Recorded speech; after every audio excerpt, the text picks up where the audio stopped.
Love, live, life. Life can be glorious and hideous. Stick your feet to the ground, but don't think you are counted out. Don't let the wind pull you and tear you apart. Let yourself live freely and love, and you'll be happy. No limits. Just keep on. Hey guys, and welcome back to another Iron Will podcast with me, Shane Warner, and John Chase. So what this podcast is all about is we are trying to get stories from people that have been through a traumatic experience in their lives and came out a different person. Yeah, they have all created an iron will. So what is an iron will? A burning determination that cannot be stopped or hindered by anything, willing to do anything to get a desired outcome, extremely resilient. So what we like to say is just keep punching. Yeah. So sit back and relax, and we're going to start the show.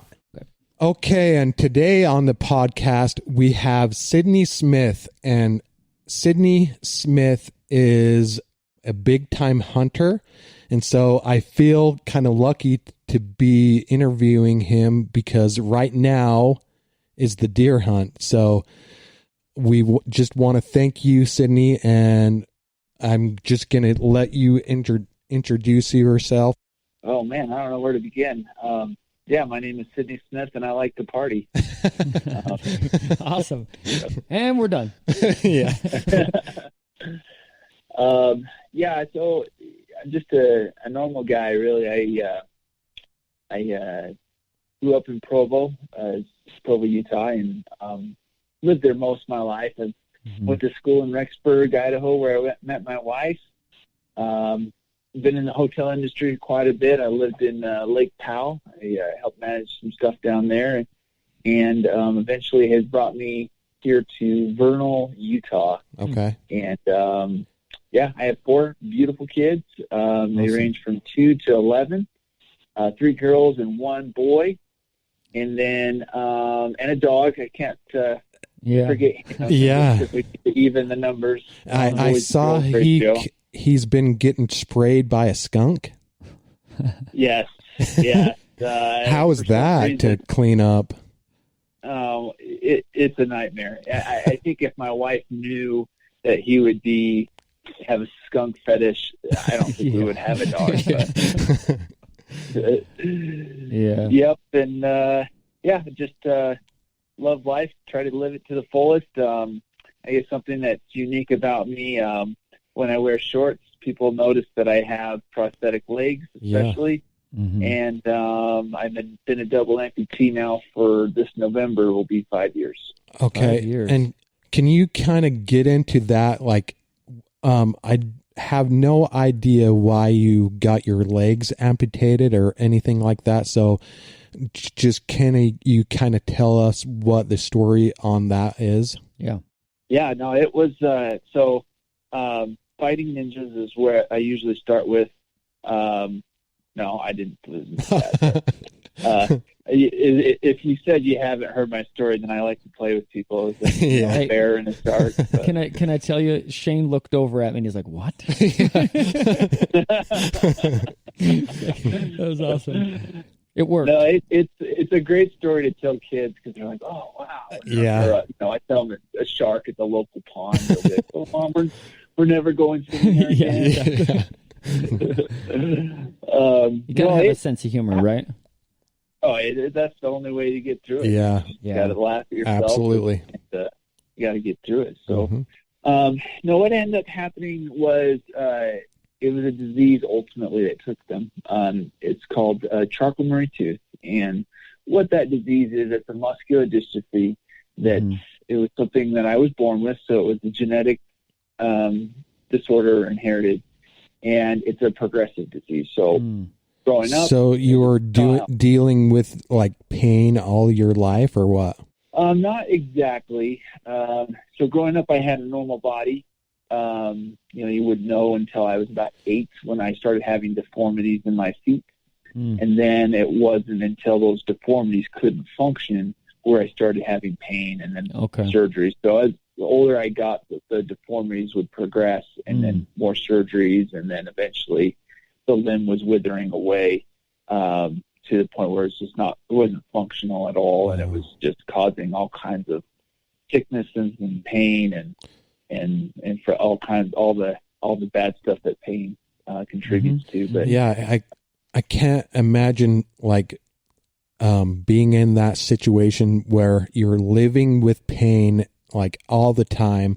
And so did getting your legs amputated relieve a lot of that pain? Not exactly, not at first. It ended up being a different kind of pain. Okay.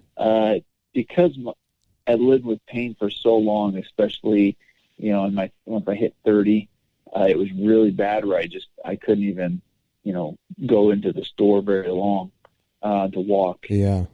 It was like the memory of having the pain was always there. And so when I lost the legs, it wasn't like, taking the load off a backpack. Yeah. It was like having an imaginary backpack still on your back.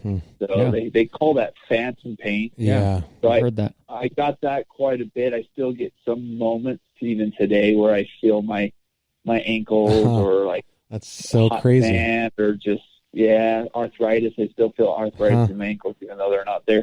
But not it's a lot of amputees do have those phantom Symptoms. pains, but it's a lot better. Like I definitely not the same where I was before. Absolutely not. Okay. And so when did you have this done? It would have been November 2015. Initially, I lost the first one in January of 2015. Okay. And I wanted to do one at a time just because the one left side of the limb was so bad, and I still needed to get to work. I figured, it'd be easier to get around on crutches than a wheelchair. Yeah, so sure.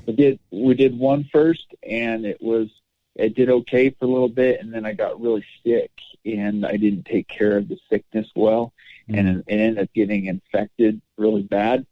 And so when the doctor looked at it, he says, well, they're going to have to start over. And so they said, we got to amputate a little higher now. And so they at that point, I was just so fed up and upset and frustrated and depressed that I just said, hey, let's just do them both at the same time. Yeah. Get it over with. So that was November 2015 that I become a double. Okay. Wow. How old are you?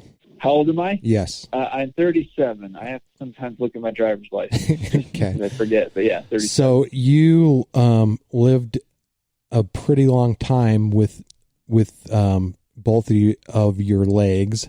And so I guess my question is like, did that was that super hard to get over the fact that you are no longer have those legs? No, I mean, at first it was just because when the moment that you wake up from the anesthesia and you're looking down, I mean, obviously, it's a weird feeling. Yeah. It's a weird thing to look down and not see something there anymore. Yeah. It's almost, it's so surreal. It's very hard to explain. That you just get all kinds of moments of excitement and frustration and relief and depression. It's a weird plethora of feelings that you're feeling when you look down. If you saw pictures of my feet, it's kind of gross. In fact, one time I was doing a motivational speaking event down at Snow College, and I showed, some slides of what my feet looked like before, and a girl in the audience passed out because it was, I guess, too much for her to handle. Which then the rest of my speech was just off because I was looking at the crowd to make sure nobody else was passing out. But, as gross as it was, they were still my feet. And so, I look at it now, even on like a religious standpoint, like I hope in the future, in the next life, the whole resurrection concept, belief, whatever you want to call it, is real.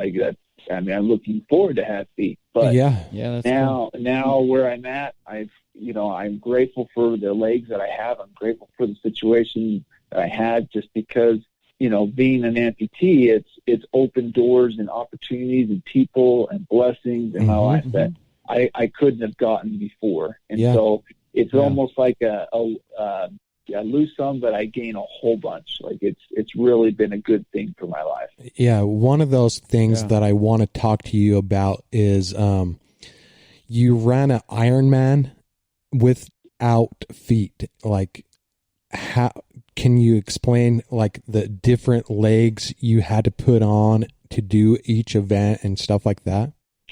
Yeah. So an Ironman is the longest triathlon you could. Well, technically they have ultra Ironmans, but your well-known Ironman is the hardest race that you could do. It's 140.6 miles. It's a swim, bike, and run triathlon. So for me, they don't allow prosthetics in the water. So I had to, from day one, as soon as I got my stitches out, is when I hit the pool. I swam in high school and a little bit in college, so I kind of had a swimming feel in the water, background. but it was very different. Okay. Yeah. It helped to have that background, but it was different. I had to get a coach that helped me with my stroke, just because I was sinking, because I wasn't kicking. Sure. Yeah. For sure.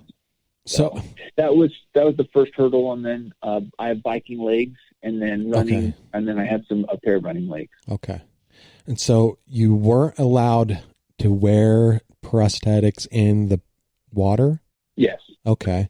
And then you had like feet that clip onto your bike pedals and stuff like that. Yep. They're just they're real basic. They're just little poles that have a little cleat clip on the bottom that I had a guy fabricate for me, and they just snap right in. That's awesome. That's cool. How long does it take to swap them out? I mean, people have to swap out their stuff anyways. Usually people change shoes. Usually they, all that anyways. Yeah. But, I mean, it's got to decrease your time. Yeah. They call it transitions. My transition times are quite high, especially the first transition. So the swim to the bike, just because, like, if I'm swimming in the ocean or, where there's sand, then I want to make sure, like, the limb is completely dried and clean, and, like, the liner that wraps around my limb, that's clean and dry, so that way I'm not having any problems during the race. If it's a longer race like the Ironman, I spend a lot more time, adding different chafing ointments. Sometimes I'll use what they call after you swim and stuff. Yeah, okay. After my skin. So it can take anywhere from 10 to 20 minutes, and then the bike to run is a little bit shorter, but I do spend a little time just to make sure it's perfect, because that's, running is definitely the hardest thing you can do on your limb. I just got to make sure that everything's perfect. Yeah. And so you did what event first? The swim first. Okay. Swim, and then bike, and then the run. That's the traditional order. So I want to know, like, what made you want to do that? I don't know, really. It's like sometimes I think back and I look at, how far I've come to this point and what I've done, and like, man, what really got me to do something that crazy? And really, I guess where it all sparked was when I lost the second limb. I was in the hospital, and I never even knew what the Ironman was. Like I figured it was like some kind of triathlon. I didn't know the details or any of the work required for it. But I just got done with physical therapy in the hospital, and they were doing like something simple, like we were trying to transfer from the bed to the wheelchair back and forth. And then it was a lot harder than what people think. So I was just exhausted, and I took a break in the bed, and sure enough, on TV was the Ironman. I just sat there, and after physical therapy, you're kind of frustrated because it's, you're trying to live your life a little different, doing things that are so simple and it's so hard that you're just kind of angry at the world a little bit, I guess. Sure. So that's kind of the mindset I was. And then when I saw the Ironman, I thought, that's crap.